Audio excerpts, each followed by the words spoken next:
The test is in 4-part, Part 1, Part 2, Part 3, and Part 4. Now look at Part 1.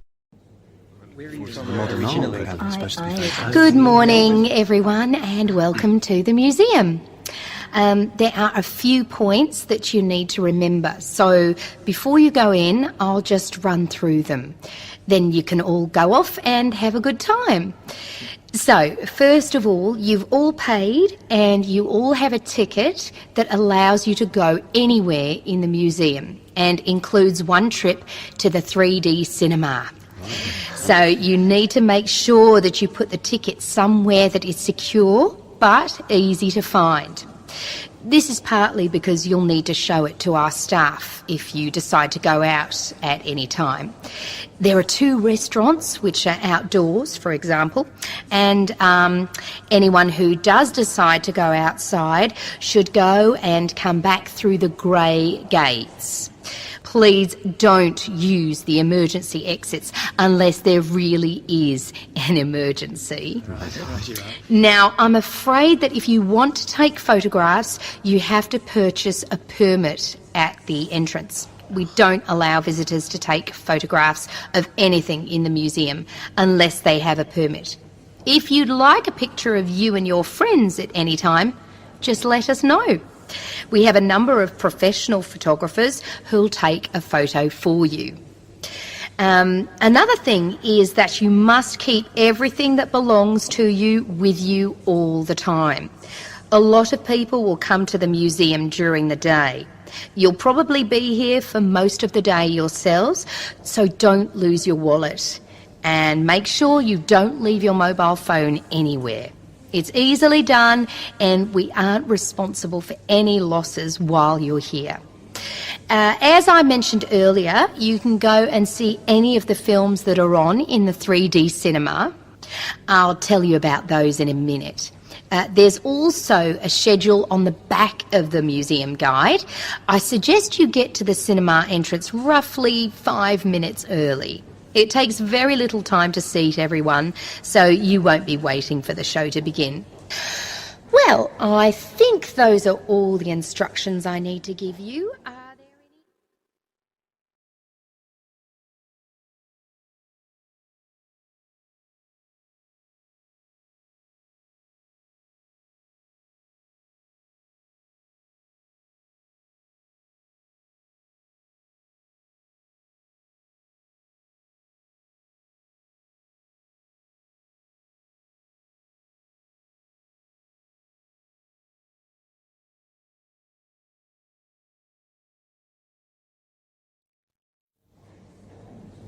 Okay, the films which are on today are being shown at different times. They're also about some amazing subjects. Let me tell you a little bit about them. The first one is called The Secrets of the Nile and starts in half an hour at 10 o'clock. It's a beautiful film and it tells the story of the journey that was made down the River Nile for the very first time, starting in the mountains of Ethiopia and passing through the Sudan and Egypt before reaching the Mediterranean Sea. You'll accompany the travellers as they explore some of Africa's truly amazing landscapes. The second film moves off land and into the sea. It's called Wild Ocean, and this one begins at 11:45. So you have some time to look round the museum first if you choose this title. In this film, you'll join the huge number of fish and other animals that live far down near the bottom of the sea. You'll see them search for food, migrate and fight for survival. Dinosaurs Alive is the third film showing today. It starts at 1:45 p.m. and runs for just 30 minutes. This is a film for people who like special effects because there are plenty of them. Scientists now have a lot of evidence to show that some animals from the dinosaur family are still living on Earth. So in this film, you'll live with a new species of dinosaur that has been recreated using computers. Our final film today is simply titled Arabia. It starts at 2:30 and is a little longer than the others, but it's a really wonderful experience. You'll ride through the desert on a camel. You'll also dive among the treasures of the Red Sea, where you'll explore the ruins of an amazing lost city. Sounds right. Yeah. Well, these are all magical experiences, so I'll let you decide what you want to see. If anyone has any questions at all... You now have half a minute to check your answers.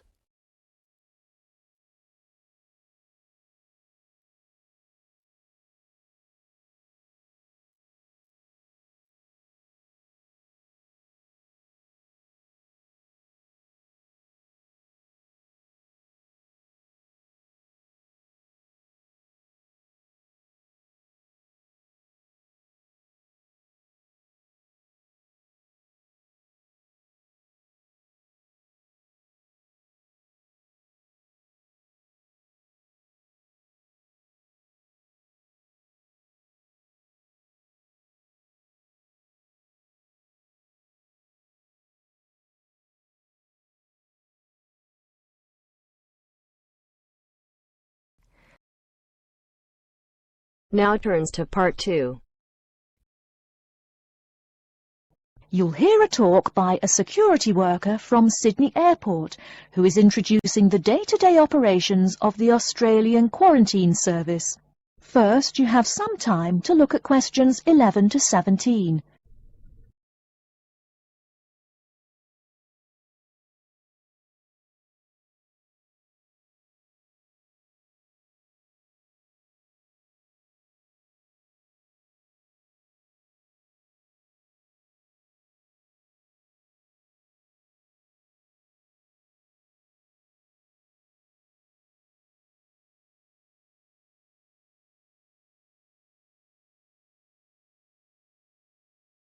Now, listen carefully and answer questions 11 to 17. Hi everyone and welcome to Sydney Airport. Today I'll be giving you the inside information on the day-to-day operations of the Australian Quarantine Service here. We hope to provide you with a better understanding of why such heavy security regulations are necessary by educating you on how we operate and why we do the things we do. We're not here to try to persuade you to fly through Sydney Airport, though we hope you'll find your experience relatively stress-free and comfortable. First things first, our personnel. Can anyone guess how many people work at Sydney Airport? We have 200 alone working in Terminal 2, so can you guess how many in the whole airport? I heard someone say 360. That's getting closer. What? Did someone say 2,000? That's way too high. Sydney Airport actually employs 440 people. A lot, right? And about half of those employees work in security-related matters. Moving on to our not-so-human employees, let's come and see our favourite pooch, Milton. Milton is our best drug-sniffing dog on the force. He's friendly to most people. You can even come pet him at the end of our tour. Burnouts, beware though. He'll find everything. Notice that even though there are so many of us around him, Milton stays quite calm. This is the precise reason he was chosen for the job. Dogs that are chosen are not predisposed to sniff out different narcotics. That's something we teach them already. So here's a part of the airport most people never notice, the cargo transport terminal. This is where packages are shipped to and from. Normally we ship around 4,400 packages per month. In this airport alone, over 52,000 packages were shipped in and out over the past year. We ship to and from 170 different countries. Not bad, eh? Probably it will go up to over 72,000 packages this year. And despite over 100 flights in and out of here daily, the number of lost or delayed packages is impressively low. If you send your package through here, rest assured we'll get it where it's going. Let's move on to the area most of us are familiar with, the passenger terminals. In order to be allowed into this area, you must pass through security with your ticket and, if you're travelling internationally, your passport. If you're travelling domestically, you just need a legal form of ID. If you don't have those, you will not be allowed to pass through security and board your flight. During the security scan, your carry-on items will be checked for dangerous items such as weapons, sharp objects, and liquids that exceed our specified limit. If you attempt to pass any of the prohibited items on this list posted at the entrance, you are still allowed to board the plane, but you'll be given a warning and your item will be confiscated. Don't worry, we will not arrest you for having too much shampoo in your bag or anything like that. We also search your carry-ons and parcels for any perishable items. We prohibit the transportation of local vegetation and prohibit parcels containing any insects in them.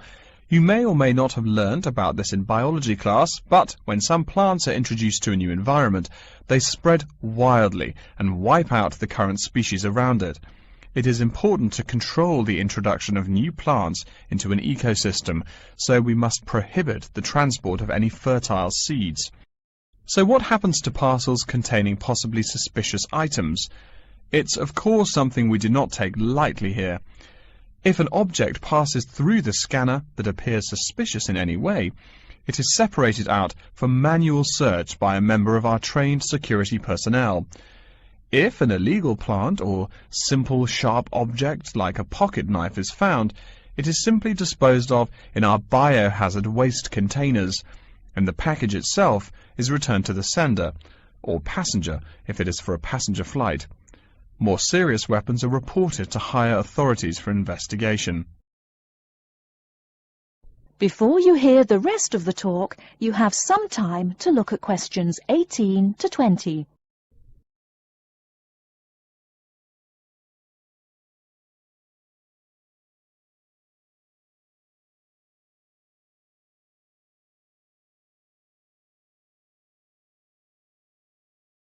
Now listen and answer questions 18 to 20. As far as parcel security, the material of the parcel is important. For shipped goods, the most common material used and the most widely accepted is paper. Make sure it is packed sturdy enough with no rips or tears. We've definitely had packages rip open before due to haphazard packing. A more common problem, though, is the package labels. When an item does not make it to the right place, this is the most common reason. The label may not be in the right place or marked clearly enough. If you're receiving any items from abroad that must be declared, please remember our guidelines in order to ensure the timely delivery of your item. Make sure it is packed correctly, and we ask that you notify customs between 2 and 10 days within the item's scheduled arrival date. OK, before we move on, are there any questions? You now have half a minute to check your answers.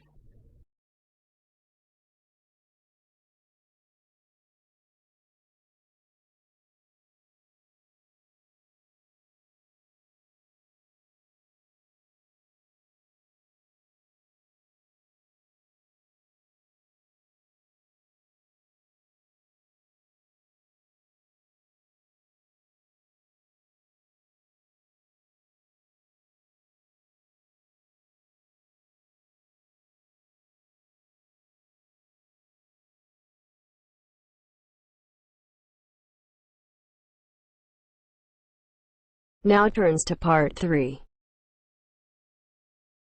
You will hear a conversation in a continuing education institute's office. First, you have some time to look at questions 21 to 25.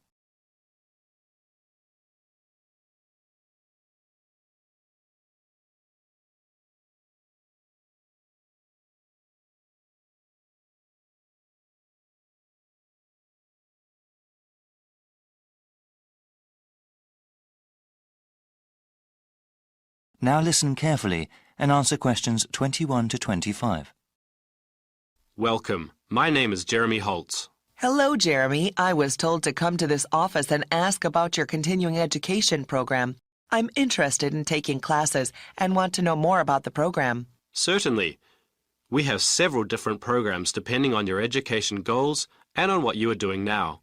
For example, We have continuing education programs for those who want to finish a degree or start a new one, and we also have a program for working adults. Well, I'm working part-time now and I'm interested in completing a degree in business administration. I am working at a hospital, you see, but I want to change my job, either work in hospital management or have my own business. Okay, that sounds great. Many students in our program want to advance in their current careers or even change them. What kind of degree do you have now? I am a registered nurse with a 2-year degree. Great. First, we have to figure out where you want to take classes. We have satellite campuses all over the region. The ones at the city centre are accessible by public transportation but offer fewer course times. A car is the best way to attend classes at our satellite campuses in the suburbs, but they have more classrooms and therefore more courses. Well, I have been saving up for a car, but I don't have enough money to buy one yet. I think the city center campus will be better. Okay, now we have to decide which program you want to register for. We have night courses, where the classes generally run from 7 p.m. to 10 p.m. Classes during these hours are usually once a week. There are also courses during the day that might work for you, depending on your work schedule. Well, like I said, I'm working part-time and unfortunately I work during the evenings. You see, I'm living at my parents' house right now. My father is quite ill, actually, and since my mother works normal hours, I take care of him during the day and my mom takes care of him in the evening when I work. The city center campus doesn't offer classes during the weekends?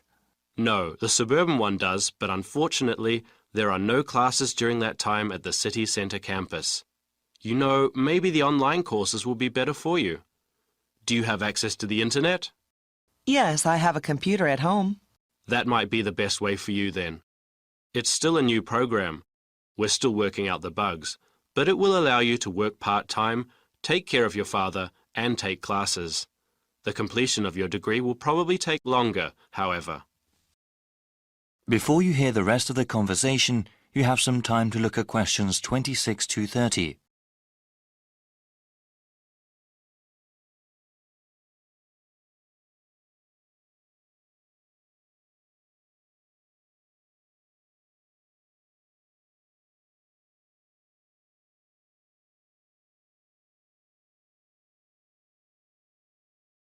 Now listen and answer questions 26 to 30. So, how exactly does this work? I'm slightly nervous about studying again. It's been years since I've been a student. Yes, it can be a bit daunting at times. Continuing your education and improving yourself are well worth the effort. Actually, before you start taking online classes, there are several refresher courses that you are required to take. What kind of courses are those? These are especially made for the returning adult student. We understand that education is just one of a number of priorities for those that take classes with us. The refresher courses teach you how to manage time and juggle between different areas in your life.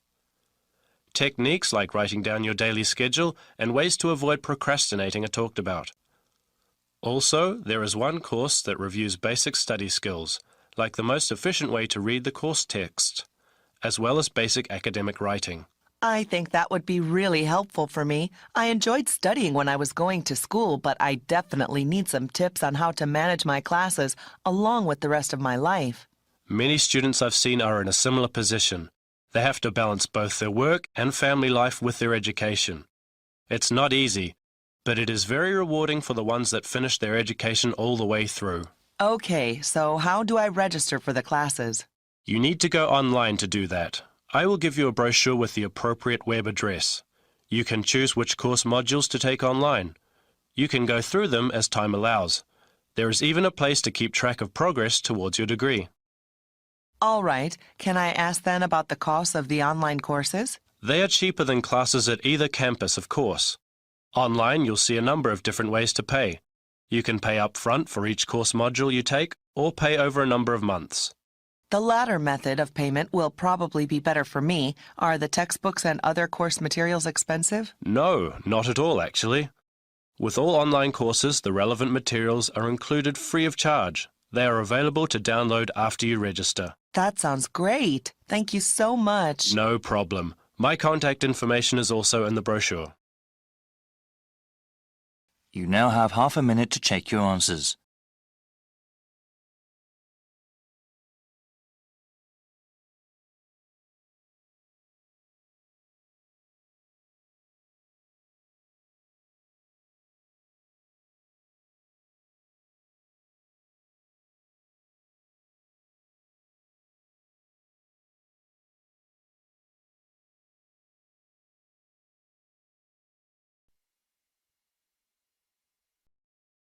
Now turns to Part 4. You will hear a lecture about how to choose flooring materials. First, you have some time to look at questions 31 to 40.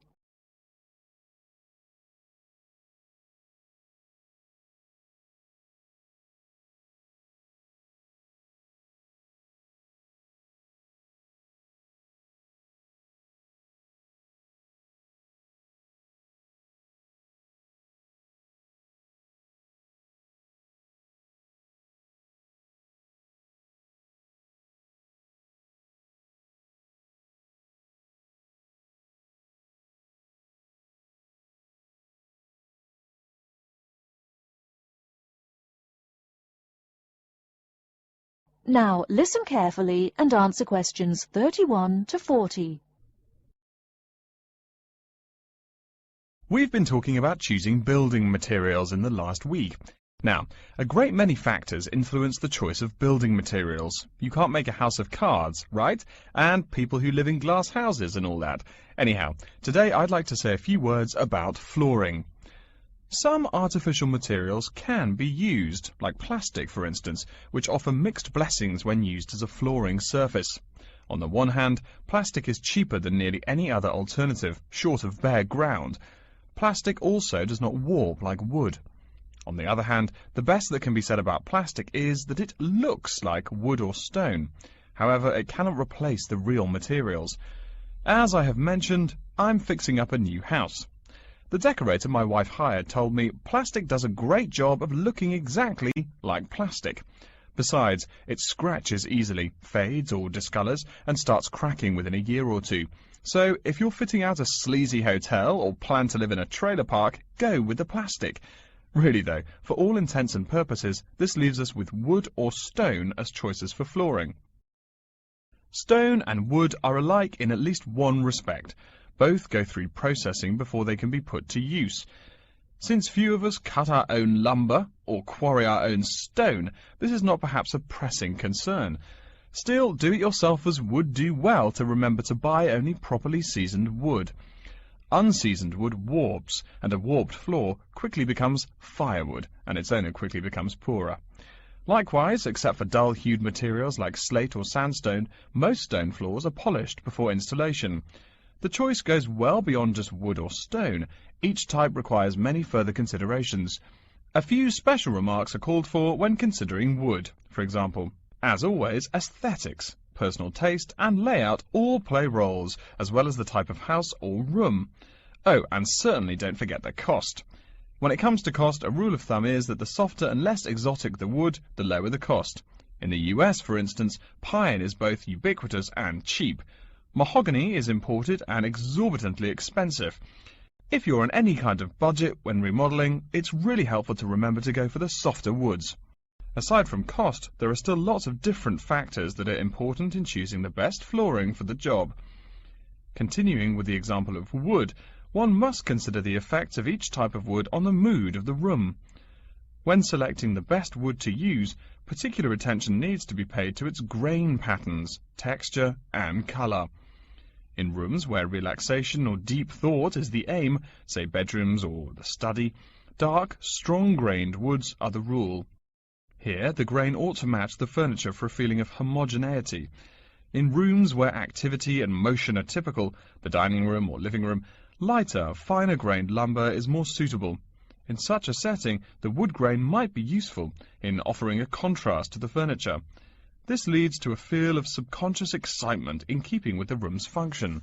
In either case, though, consult a decorator. It is a decorator's job to know what materials to use to fit the function of the room.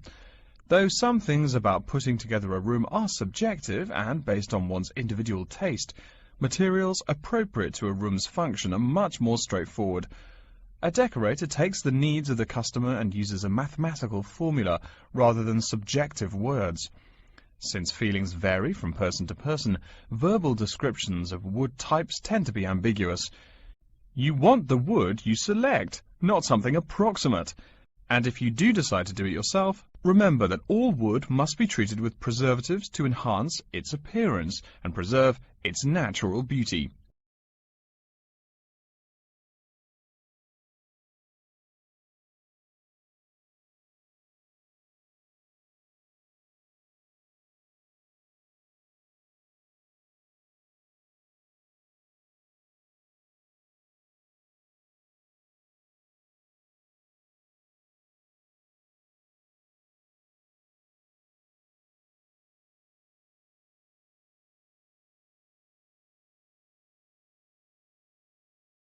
In the case of stone, or quarry tile, as flat-cut flooring stone is properly called, a new set of considerations must be weighed up. Simple colour aside, the degree of reflection must be kept in mind. This is called the reflectance rate, which is expressed in a number between 0.0 and 1.0, depending on the amount of light it reflects. At one end of the scale is polished silver. At a rating of 1.0, this shiny surface reflects nearly all of the light directed at it. Numbers closer to 0 describe materials that absorb more light. Moving down the scale a bit, we see that plastic that has been painted white has a rate of 0.8, which makes sense. We know that the colour white reflects all other colour, while black absorbs all colour, and plastic itself is a relatively reflective material. Materials that are denser and darker have reflectance rates much closer to 0.